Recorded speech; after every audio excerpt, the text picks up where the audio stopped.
ஆண்டவருடைய ஆவி என்மேல் உள்ளது, ஏனெனில் அவர் எனக்கு அருள் பொழிவு செய்துள்ளார். ஏழைகளுக்கு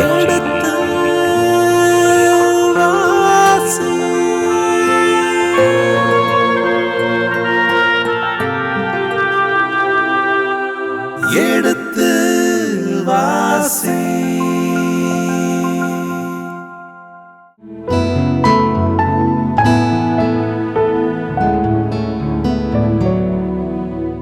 அன்பிற்கினிய மாதா தொலைக்காட்சி நேயர்களே, உங்கள் அனைவருக்கும் வணக்கம். எண்ணிக்கை நூலினுடைய தெளிவான விளக்கங்களை அருட்தந்தை அவர்கள் நமக்கு கொடுத்து கொண்டிருக்கிறார்கள். நேற்று நாம் பார்த்த அதிகாரங்களுடைய விளக்கத்தை இன்று தொடர்ந்து பார்ப்போம். அதற்கு அருட்தந்தை அவர்களை வரவேற்போம். வணக்கம் தந்தையே. அன்பிற்கினிய மாதா தொலைக்காட்சி நேயர்களே, இதுவரை எண்ணிக்கை நூலினுடைய 29ஆம் அதிகாரத்திற்கான தெளிவான விளக்கங்களை அருள் தந்தை வழியாக கேட்டு தெரிந்து கொண்டோம். இனி எண்ணிக்கை நூலினுடைய 30ஆவது அதிகாரத்திற்கான தெளிவான விளக்கங்களை மிக எளிய முறையில் கொடுப்பதற்காக அருட்தந்தை அவர்கள் வந்திருக்கிறார்கள். தந்தை அவர்களை அன்புடன் வரவேற்போம். வணக்கம் தந்தையே. தந்தை, எண்ணிக்கையினுடைய 30ஆவது அதிகாரத்திற்கு வந்திருக்கிறோம்.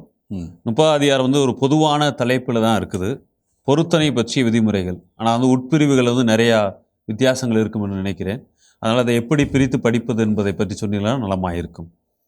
30ஆம் அதிகாரம் ஒட்டுமொத்த தலைப்பை பார்க்கிற போது 7வது பகுதி 22ஆம் அதிகாரத்திலிருந்து 36ஆம் அதிகாரம் வரை 7வது பகுதியாக இருக்கிறது. பொருத்தனை பற்றிய விதிமுறைகள் என்கிற தலைப்பில் பல்வேறு பொருத்தனைகளை பற்றி இது பேசுகிறது. குறிப்பாக பெண்கள் கொடுக்கிற பொருத்தனைகளை பற்றி சொல்லுங்கள். அந்த அடிப்படையில் நாம் இந்த பகுதியை 1 முதல் 16 வசனங்களை 5 பகுதிகளாக பிரிக்கலாம். முதல் பகுதி யாவேக்கு பொதுவாக ஆணையிட்டு கூறிய உறுதிமொழி பற்றியது. அது யாராக இருக்கலாம், ஆணாக இருக்கலாம், பெண்ணாக இருக்கலாம். 2 வசனங்களில் சொல்லிவிட்டு குறிப்பிட்ட ஒரு பிரச்சனை மட்டும் இங்கே எண்ணிக்கை நூல் ஆசிரியர் பேசுகிறார். மீதமுள்ள 3ஆம் வசனத்திலிருந்து 16ஆம் வசனம் வரை 4 பகுதிகள் இருக்கிறது. முதலாவது திருமணமாவதற்கு முன் ஒரு பெண் எப்படி வாக்குறுதி கொடுக்கலாம், அப்படி கொடுத்தால் அதனுடைய நிலை என்ன. 2வது திருமணமான பின் அவர் கணவன் வீட்டிற்கு போன பிறகு அந்த வாக்குறுதியின் நிலை என்ன. இது 3ஆம் வசனத்திலிருந்து 5ஆம் வசனம் வரை. 3வது கணவனை இழந்து விட்டால் அல்லது மனமுறிவு அவர் மேற்கொண்டால் அவருடைய வாக்குறுதியினுடைய நிலை என்ன. அது ஒரு வசனம், 9ஆம் வசனம் அதை பற்றி பேசுகிறது. இறுதியாக 4வதாக திருமணமான பெண் செய்து கொண்ட பொருத்தனை. அது 10ஆம் வசனத்திலிருந்து 16ஆம் வசனம் வரை. ஆக ஒட்டுமொத்தமாக 6 பகுதிகள். இந்த பெண்களுக்கே உள்ள சிறப்பகுதிகளாக 4 பகுதிகள் இருக்கிறது. அந்த அடிப்படையில் நாம் இப்போ வாக்குறுதி, ஆணையிட்டு கூறுதல், இதை பற்றி நாம் சிந்திக்கலாம். 30ஆம் அதிகாரத்தில் 2ஆம் வசனத்தில் ஆண்டவருக்கு பொருத்தனை ஒன்றே ஒருவன் செய்து கொண்டால் அல்லது ஆணையிட்டு கூறிய உறுதிமொழிக்கு தன்னை உட்படுத்தி கொண்டால் அவன் தன் வார்த்தையை மீறக்கூடாது என்று ஆரம்பிக்கிறது. ஆணையிட்டு கூறிய வாக்குறுதி அல்லது உறுதிமொழி அல்லது பொருத்தனை. பொருத்தனை அல்லது ஆணையிடுதல் என்றால் ஒரே பொருள் தான். அந்த ஆணையிட்டு கூறிய வாக்குறுதியைத்தான் பொருத்தனை சுட்டி காட்டுகிறது. ஆணையிட்டு கூறிய உறுதிமொழியைத்தான் பொருத்தனை சுட்டி காட்டுகிறது. யாவேக்கு பொருத்தனை செய்வதாக கூறுதல் அல்லது ஆணையிட்டு வாக்குறுதி அல்லது உறுதிமொழி கொடுத்தல் என்பது இஸ்ராயல் சமூகத்தில் தொன்று தொட்டு இருந்த ஒன்று. யாவையே வாக்குறுதி கொடுக்கிறார். ஆமாம். தொடக்க நூல் 12ஆம் அதிகாரம் ஆபிரகாமுக்கு யாவே வாக்குறுதி கொடுக்கிறார். ஆரம்பிக்கின்ற போதே 7 வாக்குறுதிகளை சொல்லுகிறார். 12ஆம் அதிகாரம் அதில் 7 வாக்குறுதிகள் ஆபிரகாமுக்கு கொடுக்கப்படுகின்றது. அந்த 7 வாக்குறுதிகளும் அந்த தொடக்க பகுதிகளில் இருக்கிறது. 12ஆம் அதிகாரம், அதை வாசியுங்கள். ஆண்டவர் ஆபிராமை நோக்கி, உன் நாட்டிலிருந்து, உன் இனத்தாரிடமிருந்தும், உன் தந்தை வீட்டிலிருந்தும் புறப்பட்டு நான் உனக்கு காண்பிக்கும் நாட்டிற்கு செல். அதுதான் அவர் கொடுக்கிற கட்டளை. அந்த கட்டளையை ஆபிரகாம் நிறைவேற்றினால் என்னென்ன வாக்குறுதிகள் அவனுக்கு உண்டு என்பதை 2ஆம் வசனத்திலிருந்து சொல்லுகிறார். முதலாவது, உன்னை நான் பெரிய இனமாக்குவேன். இரண்டாவது, உனக்கு ஆசி வழங்குவேன். மூன்றாவது, உன் பெயரை நான் சிறப்புறச் செய்வேன். அதிலே நீயே ஆசியாக விளங்குவாய். நான்காவது, ஐந்தாவது, உனக்கு ஆசி கூறுவோருக்கு நான் ஆசி வழங்குவேன். ஆறாவது, உன்னை சபிப்போருக்கு நானும் சபிப்பேன். ஏழாவது, உன்னை சபிப்போரை நானும் சபிப்பேன். உன் வழியாக மண்ணுலகின் மக்களினங்கள் அனைத்தும் ஆசி பெறும். 7 வாக்குறுதிகள் ஆபிரகாமுக்கு யாவை கொடுக்கிறார் ஆரம்பிக்கின்ற போதே. அப்படி என்றால் வாக்குறுதி என்பது இறைவனுக்கும் பொருந்தும், மனிதனுக்கும் பொருந்துகிறது. ஆக இங்கே இந்த வாக்குறுதிகள் என்பது மனிதர்கள் கொடுக்கிற போது என்ன நிலை, இந்த பொருத்தனை வகைகள் அப்படிங்கும்போது யாவையிடமிருந்து தனக்கான நன்மையையோ அல்லது நலனையோ பெறும் எண்ணத்தில் அவரை திருப்திப்படுத்த கொடுக்கிற வாக்குறுதி, அதுதான் பொருத்தனைகள். யாவை வாக்குறுதி கொடுக்கிறார், அந்த வாக்குறுதி நிறைவேற்றுகிறார். ஆனால் மனிதன் வாக்குறுதி கொடுத்தால் அதை நிறைவேற்றுவதில்லை, பல நேரங்களில் நிறைவேற்றுவதில் தவறுகிறது. அதைத்தான் பொருத்தனைகள் என்று சொல்கிறோம். பொருத்தனைகள் என்றால் மனிதன் கொடுக்கிற நிறைவேற்ற வேண்டிய வாக்குறுதிகள். அவன் என்ன வாக்குறுதி கொடுக்கிறானோ, யாவே ஆசியை வழங்குகிறார், அவனுக்கு செல்வத்தை கொடுக்கிறார், பெருமையை சேர்க்கிறார். மனிதன் அந்த செல்வங்களும் பெருமைகளும் அவனுக்கு கிடைக்கும் பட்சத்தில் அவருக்கு நன்றி கூறுகிறார். அந்த நன்றி கூறுகிற எண்ணத்திலே அவன் சில பொருத்தனைகளை செய்கின்றார். அவனும் வாக்குறுதி கொடுக்கிறான், அவனும் உறுதிமொழி எடுக்கிறான். அது சிறிய உறுதிமொழியிலிருந்து பெரிய உறுதிமொழியாக கூட இருக்கலாம், சூழ்நிலைக்கு ஏற்றபடி. உதாரணமாக அது ஒரு பொருளாக இருக்கலாம், அல்லது ஒரு ஆளாக கூட இருக்கலாம்.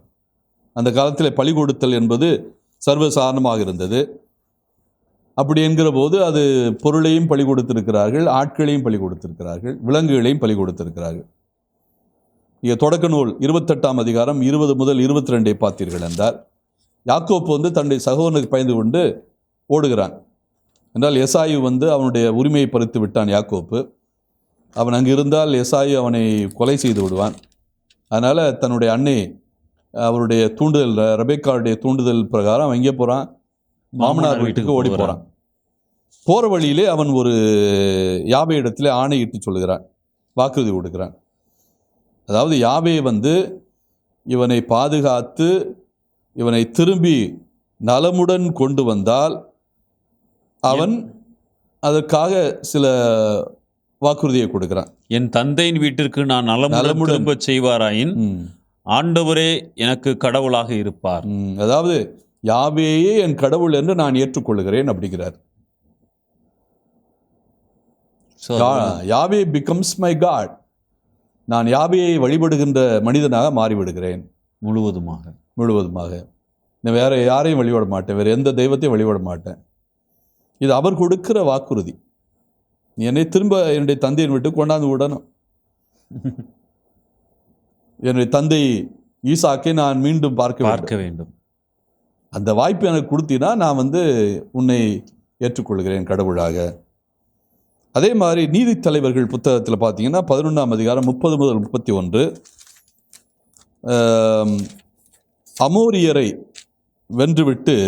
அமோனியர்களை வென்றுவிட்டு இப்தா ஊருக்கு திரும்பி வந்தால், அவர்களை வென்றுவிட்டு திரும்பி வந்தால், யாரை நான் முதலில் பார்க்கிறேனோ அவரை நான் பலி கொடுக்கிறேன் அப்படின்னு ஒரு வாக்குறுதி கொடுக்கிறார் இப்தா.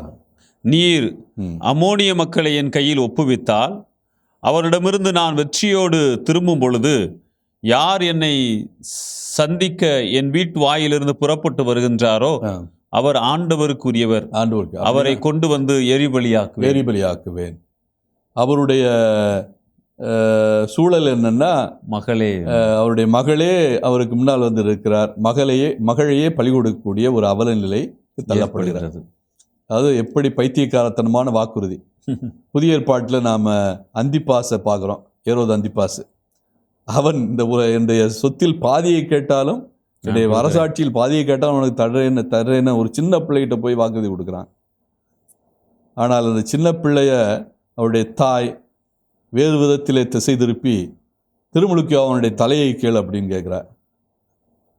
அப்போ எவ்வளவு முட்டாள்தனமான ஒரு வாக்குறுதியை கொடுத்து விட்டு கடைசியில் திருமுழுக்கு அவனுடைய தலையை கொடுக்க வேண்டிய அவல நிலைக்கு அந்திப்பாசு தள்ளப்படுகிறான். அதே ஒரு நிலைதான் இந்த இப்தாவுக்கும் நேர்கிறது. தன்னுடைய மகளையே பலி கொடுக்கிற அந்த ஒரு அவல நிலை. 1 சாமுவேல் புத்தகம் 1:11. அங்கே அன்னாவை பார்க்கிறோம். அன்னா அந்த திருத்தலத்துக்கு முன்னால் புலம்புகிறார். படைகளின் ஆண்டவரே, நீரும் அடியாளாகிய என் துயரத்தை கண்ணோக்கி என்னை மறவாமல் நினைவு கூர்ந்து எனக்கு ஒரு ஆண் குழந்தையை தருவீரானால் அந்த குழந்தையையே அர்ப்பணித்து விடுகிறேன் உமக்கு அப்படிங்கிறார். கொடுத்துட்டார். ஆமா, தன்னுடைய மகனையே திரும்ப கொண்டு போய் கொடுக்கிறார். ஆக இதெல்லாம் வாக்குறுதி கொடுத்த பிறகு அவர்கள் நிறைவேற்றுகின்ற ஒரு நிலை. அப்போ வாக்குறுதி கொடுக்கின்ற ஒவ்வொன்றும், பொருத்தனை செய்யப்படுகிற ஒவ்வொன்றும் நலனுக்காக, நன்மைக்காக பெறுவது, அதை மனதில் வைத்து வாக்குறுதி கொடுப்பது, அதை நிறைவேற்ற வேண்டும்.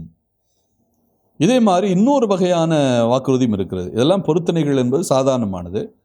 இதில் இன்னொரு முக்கியமான ஒரு பொருத்தனை முறை என்னவென்றால் நாசீர் வாக்குறுதி. நம்ம என்னாகும் 6ஆம் அதிகாரத்தில் ஏற்கனவே பார்த்துருக்குறோம். இந்த நாசீர் வாக்குறுதி என்பது குறிப்பாக நீதித்தலைவர்களுடைய புத்தகம் சிம்சோனுடைய வாழ்க்கையை அது பிரதிபலிக்கும். அந்த சிம்சோன் தன்னை நாசீராக அர்ப்பணிக்கிறார். அவருடைய தாய் நாசீராக அர்ப்பணிக்கிறார். அதே போல திருமுழுக்கு யோவான் நாசீராக அர்ப்பணிக்கப்பட்டார் என்கிற சிந்தனை உண்டு. இந்த நாசீர் வாக்குறுதி என்றால் என்ன? அதாவது, நான் ஆணையிடுகிறேன், இதையெல்லாம் செய்ய மாட்டேன், இதற்காக ஆணையிடுகிறேன். அதாவது இதை செய்வேன் என்பது ஒரு வகையான வாக்குறுதி. நான் இதை பலி கொடுக்கிறேன், நான் அதை பலி கொடுக்கிறேன், இதை காணிக்கையாக செலுத்து என்பது ஒரு வகை வாக்குறுதி. இன்னொரு வாக்குறுதி, நான் இறைவா நீ என்னை வழி நடத்தினா, எனக்கு துணை நின்றால் நான் இதெல்லாம் செய்ய மாட்டேன், மது குடிக்க மாட்டேன், சிகரெட்டு குடிக்க மாட்டேன், என்னுடைய பாவங்களை செய்ய மாட்டேன், தவறுகளை செய்ய மாட்டேன். இப்போ செய்யக்கூடாது, செய்ய மாட்டேன் என்கிற ஒரு நிலையில் வாக்குறுதி. அப்படிப்பட்ட வாக்குறுதியில் வருவது தான் நாசீர் முறை, நாசீர் வாக்குறுதி. அதாவது சாமானிய மக்களின் வாழ்க்கை முறையிலிருந்து மாறுபட்டு தன்னை முழுவதும் யாவேக்கு அர்ப்பணிப்பது, தன்னை முழுவதும் ஒடுக்கி வாழ முடிவு எடுப்பது, தன் உடல் உணர்வுகளுக்கான விருப்பங்களுக்கு உடன்பட மறுத்து அந்த விருப்பங்களை எல்லாம் புறந்தள்ளி விடுவது. திராட்சை ரசம் குடிக்க மாட்டேன், திருமண உறவை தவிர்ப்பேன், தலையை மலிக்க மாட்டேன், முடியை வளர்ப்பேன். ஆக இதெல்லாம் நாசீர் வாக்குறுதி முறை. ஆக இந்த நிலையில்தான் நேர்ந்தளித்தலும் ஆணையிட்டு வாக்குறுதி அல்லது உறுதிமொழி அளித்தலும் இஸ்ராயலின் வாழ்க்கை முறையாகவே மாறிவிட்டது. ஏறக்குறைய யாவேக்கு ஆணையிட்டு வாக்குறுதி கொடுக்காவிட்டால் அது பாவமாகாது என்று யாவே கூறும் அளவுக்கு இவர்கள் ஆணையிடத் தொடங்கிவிட்டார்கள். எந்த அளவுக்கு இந்த ஆணையிடுதல் ஒரு தொத்து வியாதி மாதிரி மாறிவிட்டது என்றால், யாவையே எப்பா நீ ஆணையே இட வேண்டாப்பா, நீ எனக்கு எந்த வாக்குறுதியும் கொடுக்க வேண்டாம் அப்படின்னு சொல்லுகின்ற அளவுக்கு இணைச்சட்டம் 23, 22 வாசியங்கள். நேர்ச்சை செய்யாதிருந்தால் அது உனக்கு பாவமாகாது. நேர்ச்சை செய்யாமல் இருந்தால் உனக்கு பாவமாகாது. நேர்ச்சை செய்யாவிட்டால் பாவம் என்கிற அளவுக்கு அவனுடைய மனதிலே சிந்தனை வேரூன்றி விட்டது. அதை சொல்ல வேண்டிய சூழலுக்கு யாவே வந்து விட்டார். நீ நேர்ச்சை செய்யாமல் அல்லது பொருத்தனை செய்யாமல் இருப்பது உனக்கு பாவமே ஆகாது. அதனால் இதற்கு பயந்து கொண்டு நீ நேர்ச்சை செய்யாதே, இதற்கு பயந்து கொண்டு நீ பொருத்தனை செய்யாதே என்று இணைச்சட்டம் 23, 22 தெள்ள தெளிவாக சொல்கிறது. வாக்குறுதி கொடுத்தால் அதை எந்த வகையிலும் நிறைவேற்றியாக வேண்டும். உதாரணமாக இணைச்சட்டம் 23, 21, 23. இணைச்சட்டம் 23, 21 வாசியுங்கள். அது ஏற்கனவே கடவுளாகிய ஆண்டவருக்கு நேர்ச்சி செய்திருந்தால் அதை செலுத்துவதற்கு காலம் தாழ்த்தாதே, தாழ்த்தாதே, ஏனெனில் அது உனக்கு பாவமாகும். பாவமாகும். உன் கடவுளாகிய ஆண்டவரும் அதை உன்னிடம் கேட்பார் என்பது உறுதி. உறுதி.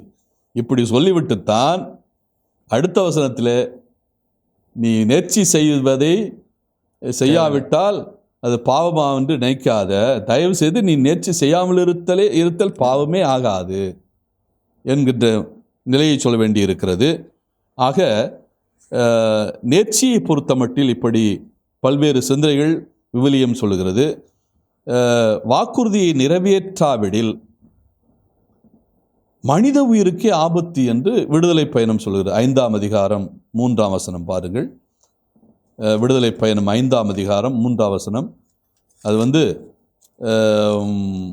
மோசேயினுடைய உயிருக்கே ஒரு ஆபத்தான ஒரு சூழலை இங்கே சுட்டி காட்டுகிறது. விடுதலை பயணம் 5ஆம் அதிகாரம் 3ஆம் வசனம். எபிரேயரின் கடவுள் எங்களை சந்தித்தார். பாலை நிலத்தில் 3 நாள் வழிப்பயணம் செய்து எங்கள் கடவுளாகிய ஆண்டவருக்கு பலியிடுமாறு எங்களை நீர் போகவிடும். இல்லையெனில் கொள்ளை நோயாலோ வாளாலோ அவர் எங்களை தாக்கி விடுவார். அதாவது எகிப்திலிருந்து வெளியேறுவதற்கு மோசே பயன்படுத்துகிற ஒரு யுக்தி. நாங்கள் பொருத்தனை செலுத்த வேண்டும், எங்கள் கடவுளுக்கு வாக்குறுதி கொடுத்திருக்கிறோம், அதை செலுத்தாவிட்டால் யாவே எங்களை அழித்து விடுவார். நீதிமொழிகள் 20ஆம் அதிகாரம் 25. அப்படின்னா வாக்குறுதிகள் அல்லது பொருத்தனைகளை செலுத்துதல் அல்லது நேர்ச்சி செலுத்தல் என்பது இஸ்ராயல் மக்கள் வாழ்க்கையில் எவ்வளவு ஒரு அழுத்தமானது, ஆணிவேர் சிந்தனையாக இருந்திருக்கு என்று பாருங்கள். எண்ணாமல் ஒன்றை கடவுளுக்கு படையலென நேர்ந்துவிட்டு அப்பொருத்தனையை பற்றியை பிறகு எண்ணுவது கண்ணியில் கால் வைப்பதாகும். கண்ணியில் கால் வைப்பது. அதாவது கண்ணியில் யார் போய் கால் வைப்பா? விலங்குகள் போய் மாட்டிக்கிறோம். அது கண்ணி இருக்க தெரியாமையே போய் மாட்டிக்கிறோம், தானாக போய் அதில் போய் விழும். அதே மாதிரி நீ தேவையில்லாமல் பொத்தனையை செலுத்திட்டு அது செய்ய முடியாதுன்னா அது எந்த நிலைக்கு உன்னை கொண்டு போய் தள்ளும்னா, நீ கண்ணியில் உன் காலை போய் கொண்டு போய் கொடுக்கறதுக்கு சமமாகும். கண்ணியில் மாட்டின காலை வெளியே இருக்க முடியுமா? முடியாது. அதை வைத்தவன் தான் அதை வெளியேற்ற முடியும்.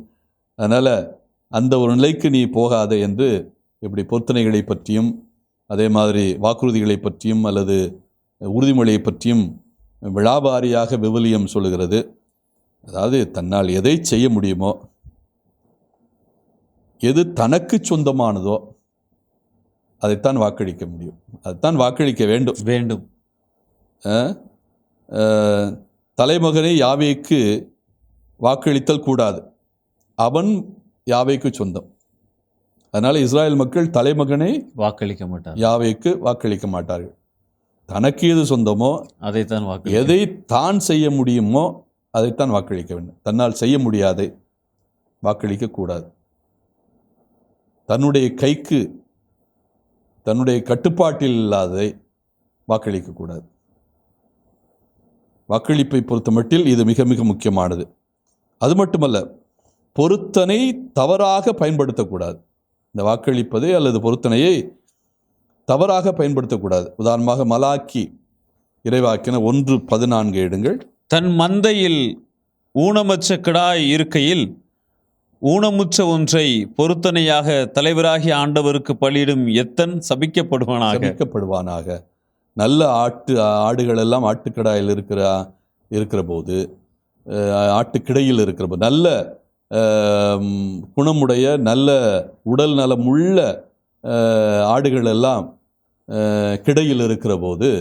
தன்னுடைய கிடையில் இருக்கிற போது ஊனமுற்ற ஆட்டை அல்ல ஆட்டுக்குட்டியை ஒருவன் பலி கொடுத்தான், அவன் எத்தனுக்கு சமம் என்று மலாக்கி இறைவாக்கினர் 1:14 சொல்லுகிறார். புதிய ஏற்பாட்டிலும் இயேசு மத்தேயு நற்செய்தி 15:5 மார்க் 7:9 ஒரு கருத்தை சுட்டி காட்டுவார். அதாவது குர்பான் என்ற ஒரு காணிக்கை இருக்கிறது. குர்பான் என்றாலே இறைவனுக்கு நேர்ந்தளிப்பது. சில மூடர்கள் என்ன செய்வார்கள், தங்களுடைய பெற்றோர்களுக்கு செய்ய வேண்டிய கடமையை செய்யாமல் அந்த கடமைக்குரிய பொருட்களை எல்லாம் நான் இறைவனுக்கு குர்பான் செய்து விட்டேன், அவருக்கு காணிக்கையாக செலுத்தி விட்டேன், அவருக்கு பலியாக செலுத்தி விட்டேன் என்று சொல்லிவிட்டான் என்றால் அவன் பெற்றோரை கவனிக்க வேண்டிய அவசியம் இல்லை. அப்போ இது வந்து குர்பானையே, பலி கொடுப்பதையே, அல்லது காணிக்கை செலுத்துவதையே, அல்லது பொருத்தனை செலுத்துவதையே இது கேலிக்கூத்தாக்குது. உன்னுடைய கடமை என்ன? உன்னுடைய பணி என்ன? நீ எதற்காக தலைமகனாக இருக்கிறாய், அல்லது எதற்காக பிள்ளையாக இருக்கிறாய்? உன்னுடைய பெற்றோருக்கு, உன்னுடைய பெற்றோரை கண்கலங்காமல் பாதுகாப்பது, உன்னுடைய பெற்றோருக்கு செய்ய வேண்டிய கடமையை நிறைவேற்றுவது, அதை நீ செய்யாமல் அதை தட்டி கழிப்பதற்காக நீ என்ன பண்ணுற?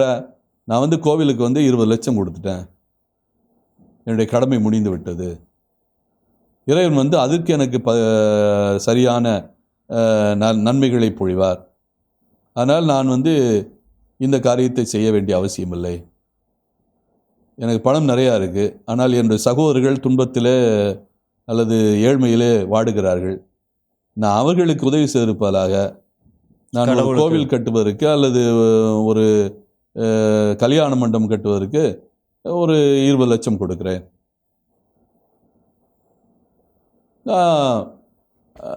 ஒரு நல்ல காரியம் தானே, இப்போ ஏதோ ஒரு நல்ல காரியம் செய்ய வேண்டும், அதனால் இந்த நல்ல காரியத்தை செய்கிறேன், நான் நல்ல காரியம்தான் செய்கிறேன். ஆக இதெல்லாம் தப்பிப்பதற்கு அல்லது குர்பானையே அல்லது பொருத்தனையே அல்லது வாக்குறுதியையே கேலிக்கூத்தாக்குவது. விவிலியம் புதிய ஏற்பாடும் சுட்டி காட்டுகிறது, பழைய ஏற்பாடும் சுட்டி காட்டுகிறது. அப்படின்னா எந்த அளவுக்கு நாம் வாக்குறுதியை சரியான முறையில் அணுக வேண்டும் என்பதற்கு இதெல்லாம் உதாரணங்கள். அதனால் இந்த 30ஆம் அதிகாரத்தை நாம் சிறு சிறு பகுதிகளாக பார்ப்பதற்கு முன்னால் இந்த வாக்குறுதினா என்ன, என்னால் எதை செய்ய முடியுமோ அதைத்தான் செய்ய வேண்டும். அதே சமயத்தில் வாக்குறுதியை தவறாகவும் பயன்படுத்தக்கூடாது. நான் இறைவனுக்கு பொருத்தனை செலுத்த வேண்டும் என்பதற்காக என்னுடைய அயலானுக்கு செய்கின்ற முறைகளிலிருந்து தப்பிக்கக்கூடாது. அவனுக்கு செய்ய வேண்டியது என்னுடைய உறவினருக்கோ அல்லது என்னுடைய பெற்றோருக்கோ செய்ய வேண்டிய கடமை இருக்கிற போது அதை தட்டி கழித்து விட்டு நான் யாவேக்கு பொருத்தனை செலுத்துகிறேன் என்று தவறான முறையை கையாளக்கூடாது. அதே சமயத்தில் வாக்குறுதியை இறைவனுக்கு கொடுத்தால் அதை நிறைவேற்ற வேண்டும். ஒரு மகன் என்றாலே அவன் என்ன வாக்குறுதி அவனுக்கு கடமைப்பட்டு இருக்கிறான் என்றால் பெற்றோருக்கு உதவி செய்ய வேண்டும் என்பது, கடைசி நேரத்தில் அவர்களுக்கு துணை நிற்க வேண்டும் என்பது ஒரு மகன் என்ற நிலையிலே அவனுக்கு இறைவன் கொடுத்த ஒரு கடமை. அப்போ அந்த கடமையை அவன் நிறைவேற்றுகிறவனாக இருக்க வேண்டும், அதில் அவன் மாறக்கூடாது. அந்த அடிப்படையில் இப்போ நாம் இந்த 30ஆம் அதிகாரம் 1 முதல் 16 வசனங்களை பார்ப்போம். முதல் பகுதி யாவேக்கு ஆணையிட்டு கூறிய உறுதிமொழி பற்றி கூறுகிறது. 1 முதல் 2. மோசே இஸ்ரேல் மக்களின் குலத்தலைவரிடம் கூறியது, கடவுள் கட்டளையிட்டிருப்பது இதுவே, ஆண்டவருக்கு பொருத்தனை ஒன்றை ஒருவன் செய்து கொண்டால் அல்லது ஆணையிட்டு கூறிய உறுதிமொழிக்கு தன்னை உட்படுத்தி கொண்டால் அவன் தன் வார்த்தையை மீறக்கூடாது, தான் உரைத்தபடியெல்லாம் அவன் செய்ய வேண்டும். இது பொதுவாக நாம் ஏற்கனவே பார்த்தது. அப்போ யாவேக்கு ஒருவன் வாக்குறுதி கொடுத்து விட்டால் அந்த வாக்குறுதியை நிறைவேற்ற வேண்டும் என்பது மிக முக்கியமான ஒரு கடமை. அதைத்தான் இந்த 1 முதல் 2 வசனங்கள் சுட்டி காட்டுகிறது. இப்போ 2வது பகுதிக்கு வருவோம். இந்த 2வது பகுதியில் 3 முதல் 5 வசனங்களில் திருமணத்திற்கு முன் ஒரு பெண் கொடுத்த பொருத்தனை நிலை பற்றி பேசுகிறது. 3 முதல் 5 வசனங்கள். ஒரு பெண் இளமையில் தன் தந்தையின் வீட்டில் இருக்கும்போது ஆண்டவருக்கு பொருத்தனை ஒன்றை செய்து உறுதிமொழிக்க தான் கட்டுப்பட்டிருக்க, அவள் தந்தை அவள் செய்து கொண்ட பொருத்தனையையும் அவள் எடுத்துக்கொண்ட உறுதிமொழியையும் கேட்டும் எதையும் அவளிடம் சொல்லவில்லை எனில் அவள் செய்து கொண்ட பொருத்தனைகள் அனைத்தும் நிலைக்கும், அவள் எடுத்துக்கொண்ட ஒவ்வொரு உறுதிமொழியும் நிலைக்கும். ஆக ஒரு பெண் இளமையில் தன் தந்தையின் வீட்டில் இருக்கும்போது ஆண்டவருக்கு ஒரு வாக்குறுதியோ அல்லது பொருத்தனையோ அல்லது உறுதிமொழியோ கொடுத்திருந்தால் அவள் தந்தை அவள் செய்து கொண்ட பொருத்தனையை ஏற்றுக்கொண்டு விட்டால், அதை செய்வதற்கு அனுமதித்தால் அந்த பொருத்தனை செல்லுபடியாகும். அப்படி தந்தை அதை ஏற்றுக்கொள்ள மறுத்தால் அந்த வாக்குறுதி செல்லாது. அப்படி என்றால் இந்த வாக்குறுதியினுடைய நிலைப்பாடு அல்லது அதனுடைய உறுதித்தன்மை எதன் அடிப்படையில் இருக்கிறது? அவருடைய தந்தையிடம் சொல்வது. தந்தையை பொறுத்த மட்டில், தந்தையினுடைய நிலைப்பாட்டை பொறுத்துத்தான் இருக்கிறது. தந்தையின் வீட்டில் திருமணத்திற்கு முன்னால் இருக்கிற ஒரு பெண்ணுடைய நிலை இது. அப்படின்னா இந்த பெண்ணை திருமணத்துக்கு முன்னால் ஒரு பெண் கொடுக்கிற வாக்குறுதியை எந்த நிலையில் வைத்து பார்க்கிறார்கள்? தந்தையை வைத்துத்தான் பார்க்கிறார்கள். அப்படி என்றால் தந்தைக்கு திருமணத்துக்கு முன்னால் மகள் கட்டுப்பட்டவளாக இருக்கிறாள். தந்தையை மீறி அவள் செயல்பட முடியாது. தந்தை அனுமதித்தால் மட்டும்தான் அவள் வாக்குறுதி செய்ய முடியும் அல்லது பொருத்தனை செலுத்த முடியும். தந்தை வாக்குறுதியை ஏற்றுக்கொள்ளாத நிலையில் அந்த வாக்குறுதி செல்லுபடியாகாமல் போகிறது, அதற்கு மதிப்பு இல்லாமல் போகிறது. ஸோ இதை தெளிவாக இந்த 30ஆம் அதிகாரம் 3 முதல் 5 வசனம் சுட்டிக்காட்டுகிறது. எனவே இந்த வாக்குறுதியினுடைய நிலை, ஒரு பெண் திருமணத்திற்கு முன்னால் கொடுத்தால் அது யாரை மையப்படுத்தி உள்ளது? தந்தையினுடைய ஏற்றுக்கொள்கின்ற தன்மையை மையப்படுத்துகிறது. அவர் இல்லை, இது செய்ய முடியாது, இது நிறைவேற்ற முடியாது என்று சொல்லிவிட்டால் அது செல்லாதாகிறது. ஏற்றுக்கொண்டால், அவர் அதை ஒத்துக்கொண்டால் அது நிச்சயமாக வாக்குறுதி செல்லுபடியாகும். இப்பொழுது அடுத்த பகுதிக்கு போகிறோம். 30ஆம் அதிகாரம் 6 முதல் 8. இந்த 6 முதல் 8 அடுத்த நிலையில்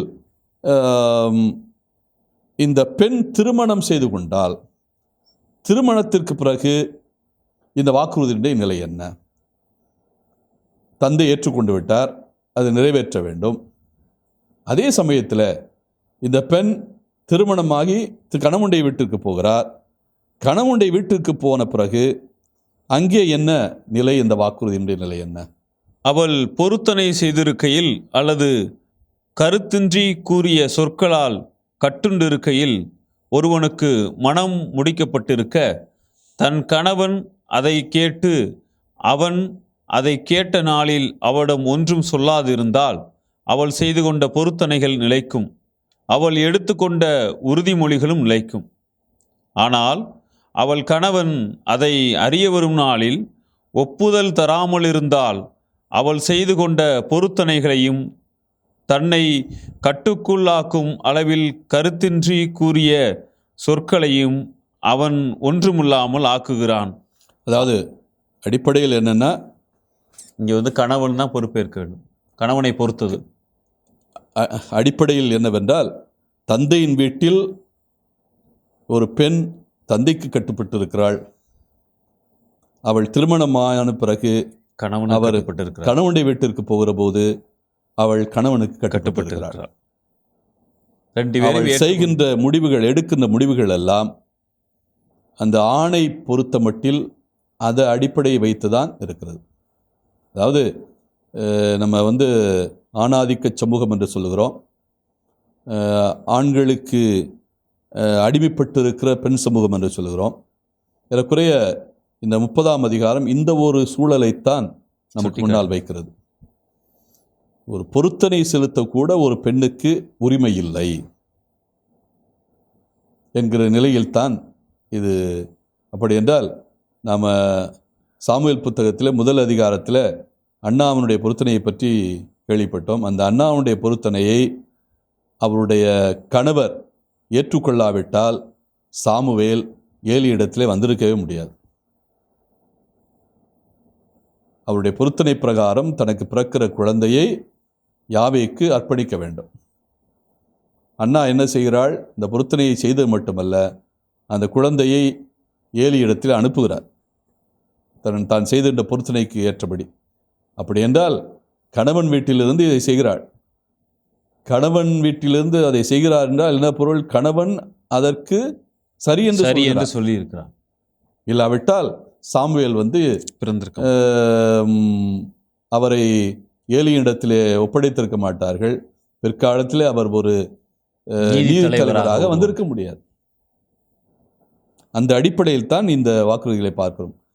ஒரு பெண்ணுடைய வாக்குறுதி திருமணம் ஆனதற்கு முன்பும் திருமணம் ஆன பிறகும் இந்த ஆணோடு தொடர்புடையதாக இருக்கிறது.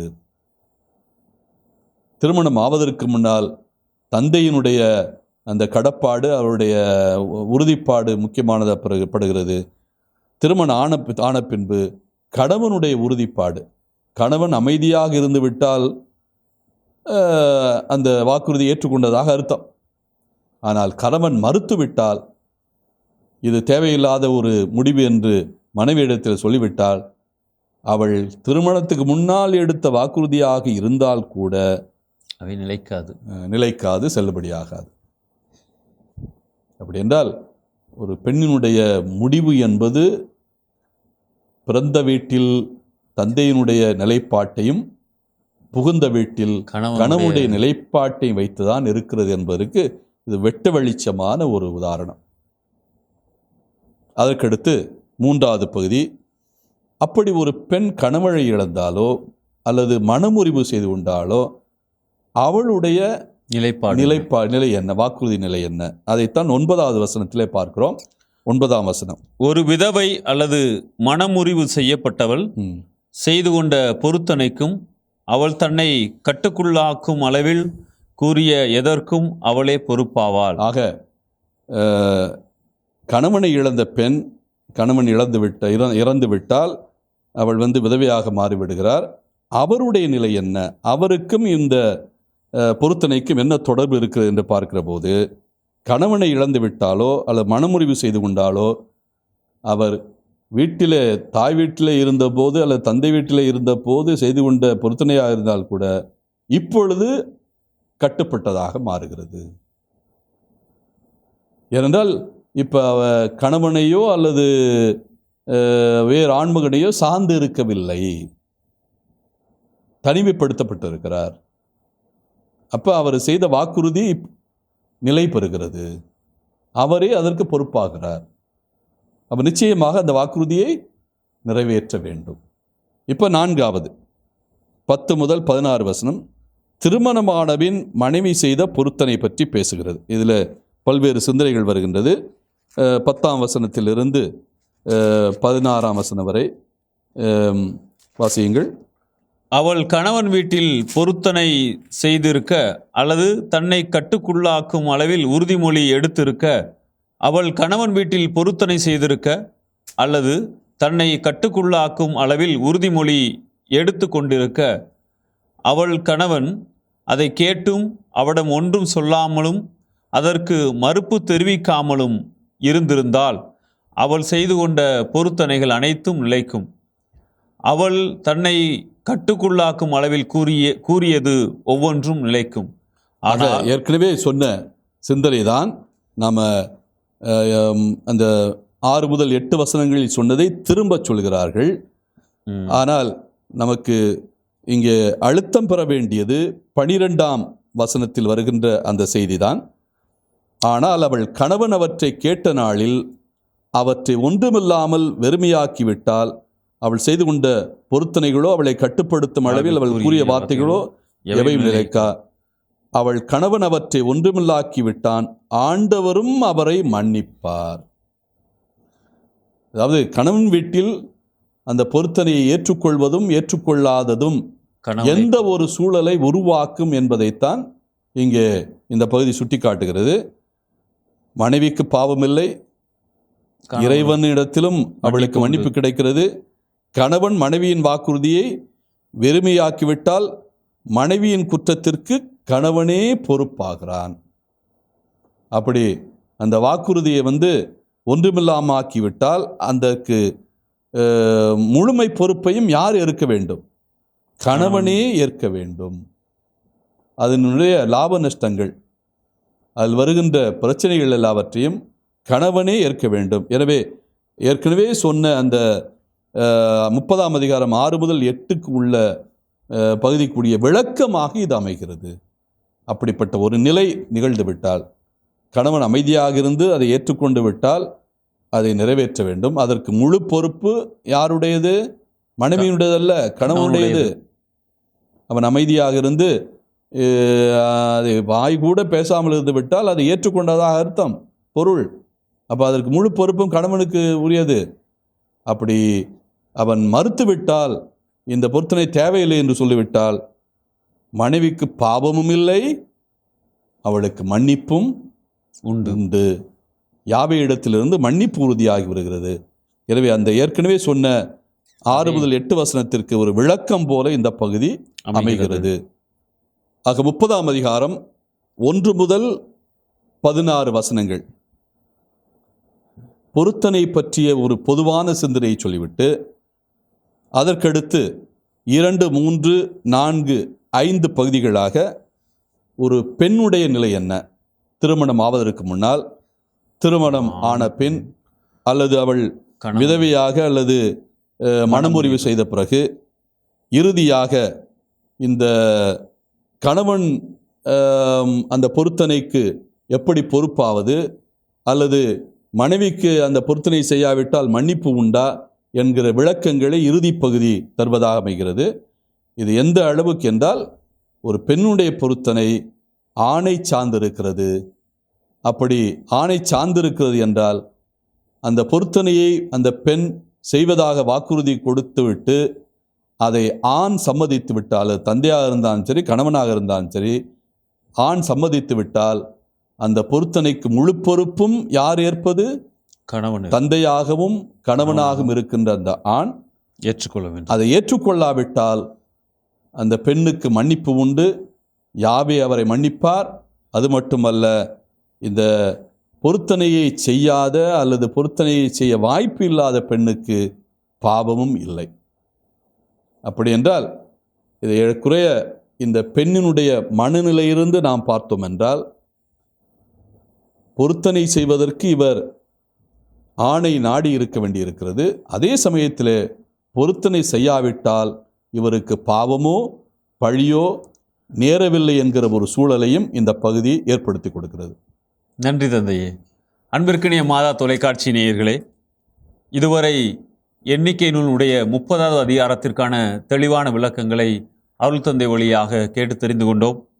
இனி எண்ணிக்கை நூலின் 30வது அதிகாரத்திற்கான வசனங்களை வாசிக்க அவற்றிற்கு செவிமடுப்போம். எண்ணிக்கை அதிகாரம் 30. மோசே இஸ்ரேல் மக்களின் குல தலைவர்களிடம் கூறியது: கடவுள் கட்டளையிட்டிருப்பது இதுவே. ஆண்டவருக்கு பொருத்தனை ஒன்றை ஒருவன் செய்து கொண்டால், அல்லது ஆணையிட்டு கூறிய உறுதிமொழிக்கு தன்னை உட்படுத்திக் கொண்டால், அவன் தன் வார்த்தையை மீறக்கூடாது. தான் உரைத்தபடியெல்லாம் அவன் செய்ய வேண்டும். ஒரு பெண் இளமையில் தன் தந்தையின் வீட்டில் இருக்கும்போது ஆண்டவருக்கு பொருத்தனை ஒன்றை செய்து உறுதிமொழிக்கு தான் கட்டுப்பட்டிருக்க, அவள் தந்தை அவள் செய்து கொண்ட பொருத்தனையையும் அவள் எடுத்துக்கொண்ட உறுதிமொழியையும் கேட்டும் எதையும் அவளிடம் சொல்லவில்லை எனில், அவள் செய்து கொண்ட பொருத்தனைகள் அனைத்தும் நிலைக்கும். அவள் எடுத்துக்கொண்ட ஒவ்வொரு உறுதிமொழியும் நிலைக்கும். ஆனால் அவள் தந்தை அதை கேட்ட நாளில் அவளுக்கு ஒப்புதல் தராமல் இருந்தால், அவள் செய்து கொண்ட பொருத்தனையோ அவள் எடுத்துக்கொண்ட உறுதிமொழியோ எதுவும் நிலைக்காது. ஆண்டவரும் அவளை மன்னிப்பார், ஏனெனில் அவள் தந்தை அதற்கு ஒப்புதல் தரவில்லை. ஆனால் அவள் பொருத்தனை செய்திருக்கையில் அல்லது கருத்தின்றி கூறிய சொற்களால் கட்டுண்டிருக்கையில் ஒருவனுக்கு மனம் முடிக்கப்பட்டிருக்க, தன் கணவன் அதை கேட்டு அவன் அதை கேட்ட நாளில் அவளிடம் ஒன்றும் சொல்லாதிருந்தால், அவள் செய்து கொண்ட பொருத்தனைகள் நிலைக்கும். அவள் எடுத்துக்கொண்ட உறுதிமொழிகளும் நிலைக்கும். ஆனால் அவள் கணவன் அதை அறிய வரும் நாளில் ஒப்புதல் தராமல் இருந்தால், அவள் செய்து கொண்ட பொருத்தனைகளையும் தன்னை கட்டுக்குள்ளாக்கும் அளவில் கருத்தின்றி கூறிய சொற்களையும் அவன் ஒன்றுமில்லாமல் ஆக்குகிறான். ஆண்டவரும் அவளை மன்னிப்பார். ஒரு விதவை அல்லது மனமுறிவு செய்யப்பட்டவள் செய்து கொண்ட பொருத்தனைக்கும் அவள் தன்னை கட்டுக்குள்ளாக்கும் அளவில் கூறிய எதற்கும் அவளே பொறுப்பாவாள். மேலும் அவள் கணவன் வீட்டில் பொருத்தனை செய்திருக்க அல்லது தன்னை கட்டுக்குள்ளாக்கும் அளவில் உறுதிமொழி எடுத்துக்கொண்டிருக்க, அவள் கணவன் அதை கேட்டும் அவளிடம் ஒன்றும் சொல்லாமலும் அதற்கு மறுப்பு தெரிவிக்காமலும் இருந்திருந்தால், அவள் செய்து கொண்ட பொருத்தனைகள் அனைத்தும் நிலைக்கும். அவள் தன்னை கட்டுக்குள்ளாக்கும் அளவில் கூறியது ஒவ்வொன்றும் நிலைக்கும். ஆனால் அவள் கணவன் அவற்றை கேட்ட நாளில் அவற்றை ஒன்றுமில்லாமல் வெறுமையாக்கிவிட்டால், அவள் செய்து கொண்ட பொருத்தனைகளோ அவளை கட்டுப்படுத்தும் அளவில் அவள் கூறிய வார்த்தைகளோ எவையும் நிலைக்கா. அவள் கணவன் அவற்றை ஒன்றுமில்லாமல் ஆக்கிவிட்டான். ஆண்டவரும் அவளை மன்னிப்பார். தன்னை வருத்திக் கொள்ளுமாறு அவள் செய்து கொண்ட எந்த பொருத்தனையையும், தன்னை கட்டுப்படுத்தும் அளவில் அவள் எடுத்துக்கொண்ட எந்த உறுதிமொழியையும் அவள் கணவன் நிலைப்படுத்தலாம் அல்லது ஒன்றுமில்லாமல் ஆக்கலாம். ஆயினும் அவள் கணவன் ஒரு நாளும் அவளிடம் ஒன்றும் சொல்லாதிருந்தால், அவள் செய்து கொண்ட எல்லா பொருத்தனைகளையும் அல்லது அவளை கட்டுக்குள்ளாக்கும் அவளின் உறுதிமொழிகள் அனைத்தையும் அவன் நிலைப்படுத்துகிறான். அவன் அவற்றை கேட்ட அவளிடம் ஒன்றும் சொல்லாதபடியால் அவன் அவற்றை நிலைப்படுத்திவிட்டான். ஆனால் அவற்றை பற்றி கேட்ட பின் அவன் அவற்றை ஒன்றுமில்லாமல் வெறுமையாக்கிவிட்டால், அவளின் குற்றத்திற்கு அவனே பொறுப்பு. ஒரு கணவனுக்கும் அவன் மனைவிக்கும் இடையிலும், ஒரு தந்தைக்கும் அவர் வீட்டில் இளமையாயிருக்கும் ஒரு மகளுக்கும் இடையிலும் இருக்குமாறு ஆண்டவர் மோசேக்கு கட்டளையிட்ட விதிமுறைகள் இவையே.